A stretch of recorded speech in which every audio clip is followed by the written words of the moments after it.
Hi friend, कैसे हैं आप लोग। मेरे दोस्त, इससे पहले वाले टॉपिक में हम लोग देखे थे अध्यक्ष और उपाध्यक्ष के बारे में। उससे पहले हम लोग देखे थे प्रोटेम स्पीकर के बारे में। लेकिन आज का टॉपिक आपके लिए बहुत खास है, क्योंकि इसे एग्जाम में, हर एक एग्जाम में एक न एक क्वेश्चन पूछा जाता है। इसको हम लोग बहुत आसान तरीके से समझेंगे और इसको हम लोग याद करने की कोशिश करेंगे, क्योंकि हर एक एग्जाम के लिए बहुत ज्यादा इंपॉर्टेंट है। तो आज का आपका एक टॉपिक है, जिस टॉपिक का नाम होगा संसदीय समिति। जिस टॉपिक का नाम क्या होगा? संसदीय समिति। यानी संसद में समय समय पे कुछ संसदीय समितियों का गठन अध्यक्ष द्वारा किया जाता है। जरूरत के अनुसार कुछ वैसे समिति होती है जिसे अस्थायी समिति कहा जाता है, कुछ वैसी समिति होती है जिसे अस्थायी समिति कहा जाता है। इसको गठित करने का अधिकार किसे है? अध्यक्ष को। तो आइए बात करते हैं संसदीय समिति में कौन ऐसी समिति है जो अस्थायी है और कौन ऐसी समिति है जो अस्थायी है, और इन समिति को गठित करने का उद्देश्य क्या है और इनका कार्य क्या है। तो हम लोग देखेंगे संसदीय समिति। संसदीय समिति को दो भागों में बांटा गया है। एक होता है अस्थायी समिति। कैसा समिति? अस्थायी समिति। और दूसरा होता है अस्थायी समिति। यानी एक अस्थायी समिति और दूसरा क्या हो गया? अस्थायी समिति।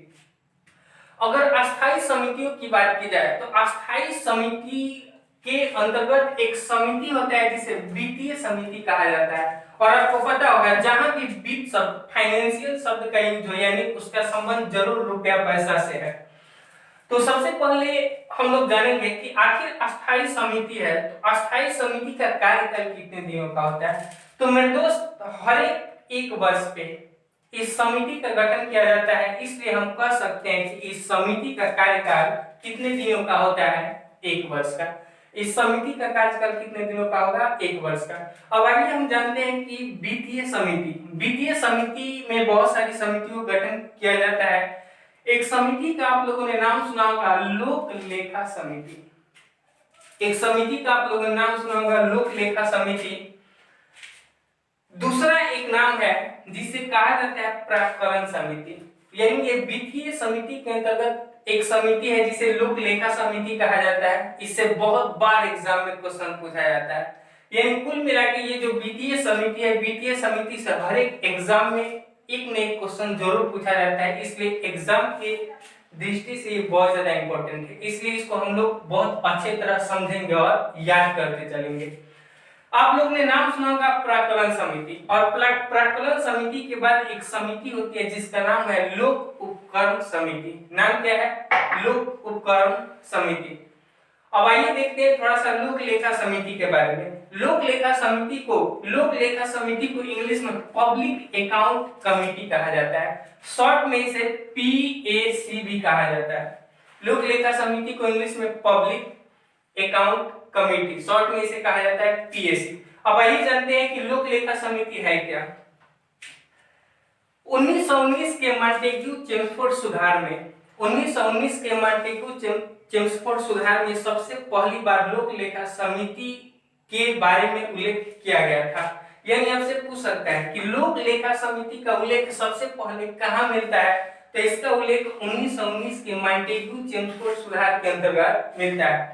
अब बात करेंगे कि लोक लेखा समिति को गठित कब किया गया। तो लोक लेखा समिति को गठित किया गया 1921 में। लोक लेखा समिति को कब गठित किया गया? 1921।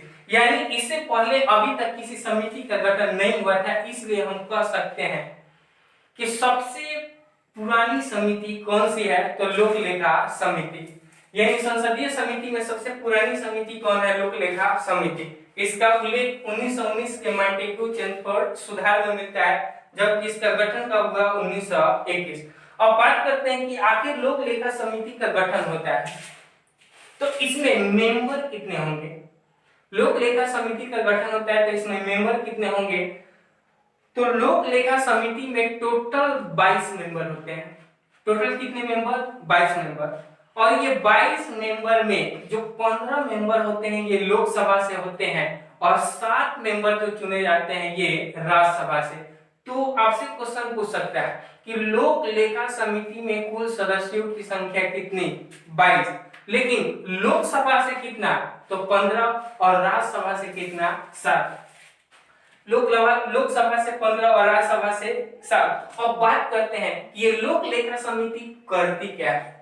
ये लोक लेखा समिति करती क्या है, तो ये लोक लेखा समिति धन की जांच करती है। किसकी जांच करती है? धन की। या कह सकते हैं ये कैग के रिपोर्ट की जांच करती है। किसकी जांच करती है? कैग के रिपोर्ट की जांच करती है।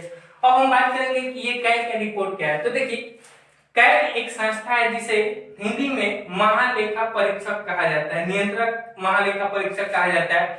ये सरकार के आय और व्यय का हिसाब किताब करता है, यानी एक ऐसी संस्था जो सरकार के आय और व्यय का ब्यौरा लेता है, उसे हम क्या कहेंगे? कैग।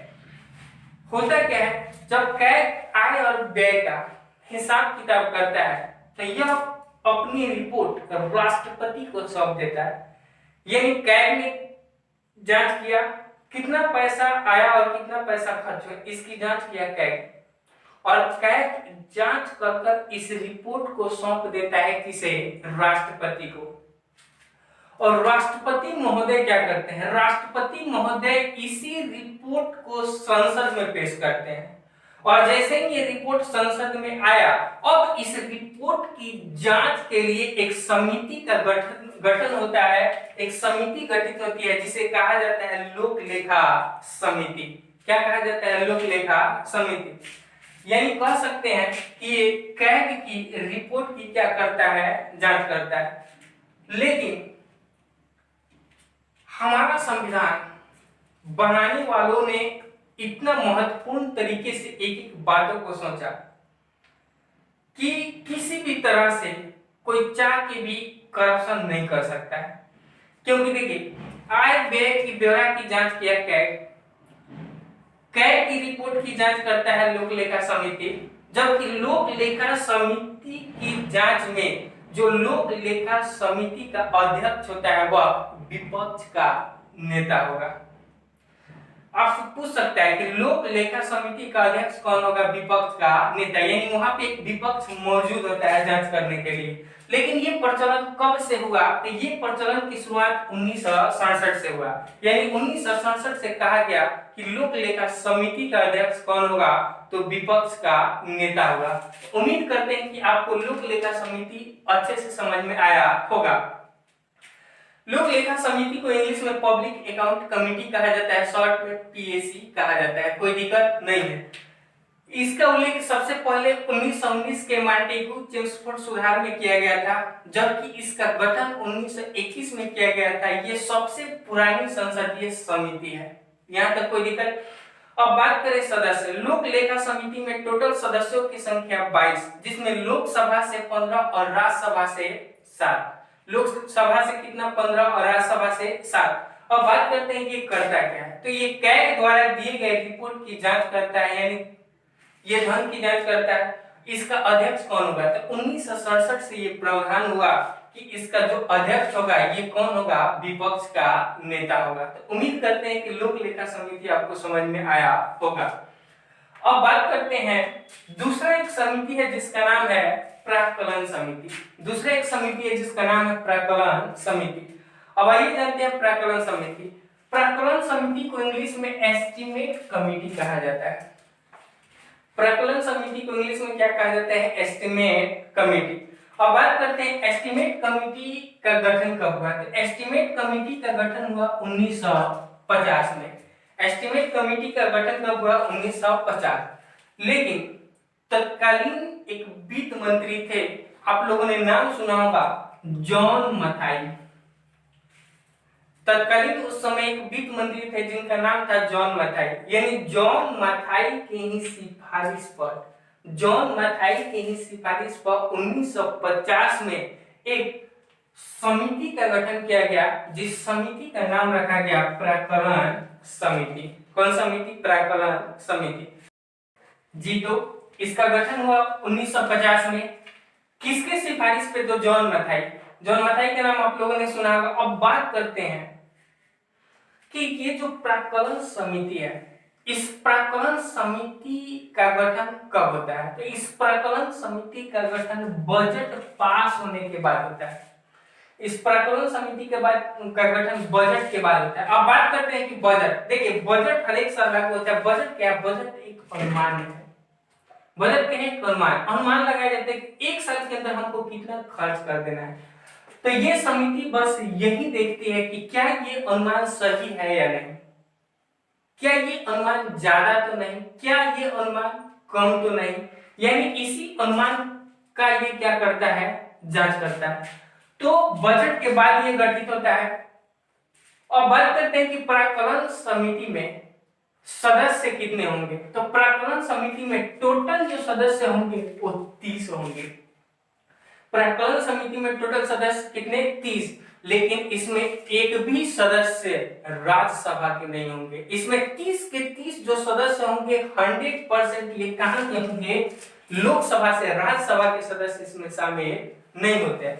लेकिन आपके मन में एक सवाल उठ रहा होगा कि आखिर इसमें राज्यसभा के सदस्य शामिल क्यों नहीं होते। तो मेरे दोस्त बजट क्या है? बजट एक प्रकार का धन विधेयक है। और आपको पता होना चाहिए कि धन विधेयक कभी भी अगर पारित होगा तो ये कहां होगा? लोकसभा में होगा। क्योंकि बजट के बाद ये गठित होता है, इसलिए बजट क्या है? एक प्रकार का धन विधेयक, इसलिए इसमें कभी भी साझेदारी होगी तो किसकी होगी? लोकसभा की। इसमें राज्यसभा की कोई साझेदारी नहीं होगी। इसीलिए इसमें केवल लोकसभा के 30 मेंबर होते हैं, राज्यसभा के मेंबर नहीं होते हैं। अब बात करते हैं इसका काम क्या है। तो काम आपको बताया कि ये अनुमान को लगाता है, यानी साफ शब्दों में हम कह सकते हैं कि यह अपव्यय को रोकता है। किसे रोकता है? अपव्यय। और ये जो प्राक्कलन समिति है, इस प्राक्कलन समिति को अनुमान समिति भी कहा जाता है। इस प्राक्कलन समिति को क्या कहा जाता है? अनुमान समिति। अब बात करते हैं कि ये जितनी सारी समितियां हैं, चाहे लोक लेखा समिति हो या प्राक्कलन समिति हो, ये जो भी समिति है ये सारी की सारी समिति ये सरकार के आय और व्यय के जांच का काम करती है। सरकार के आय और व्यय का जांच का काम करती है। इसलिए इन सारी समितियों में कोई भी मंत्री इसका मेंबर नहीं होता है। यानी इस समिति में किसी भी मंत्री को मेंबर नहीं रखा जाता है। क्यों? क्योंकि ये सरकार के ही आय व्यय का ब्यौरा लेती है और इसमें मंत्री को रखना ये अच्छी बात नहीं है। इसमें निष्पक्षता खत्म हो जाती है अगर किसी मंत्री को इसका मेंबर बनाते हैं। तो हम लोगों ने अभी देखा लोक लेखा समिति के बारे में, फिर देखा हम लोगों ने प्राक्कलन समिति के बारे में। अगले वीडियो में हम लोग देखेंगे लोक उपक्रम समिति क्या है, और फिर हम लोग देखेंगे कि अस्थायी समिति में संयुक्त संसदीय समिति क्या है। तो मेरे दोस्त, अगर ये वीडियो अच्छा लगा होगा तो आप लोग इसको लाइक कीजिए, शेयर कीजिए, सब्सक्राइब कीजिए। लेकिन बहुत ऐसे लोग हैं जो लाइक तो करते हैं, शेयर करते हैं, सब्सक्राइब भी करते हैं, लेकिन वो लोग बेल आइकन नहीं दबाते। मेरे दोस्त, लाइक कीजिए नहीं कीजिए लेकिन बेल आइकन जरूर दबाइए, क्योंकि जो भी नोटिफिकेशन है आपके पास बहुत जल्दी पहुंच जाए। क्योंकि हर एक वीडियो को डाल के व्हाट्सएप के जरिए, मैसेंजर के जरिए शेयर करना ये थोड़ा सा कठिन है। इसलिए आप लोग बेल आइकन दबाइए, जैसे यूट्यूब खोलेगा आपके पास नोटिफिकेशन ऑलरेडी पहुंचा होगा। तो उम्मीद करते हैं ये वीडियो अच्छा लगा होगा। तो फिर हम लोग मिलते हैं अगले टॉपिक के साथ। तब तक के लिए धन्यवाद।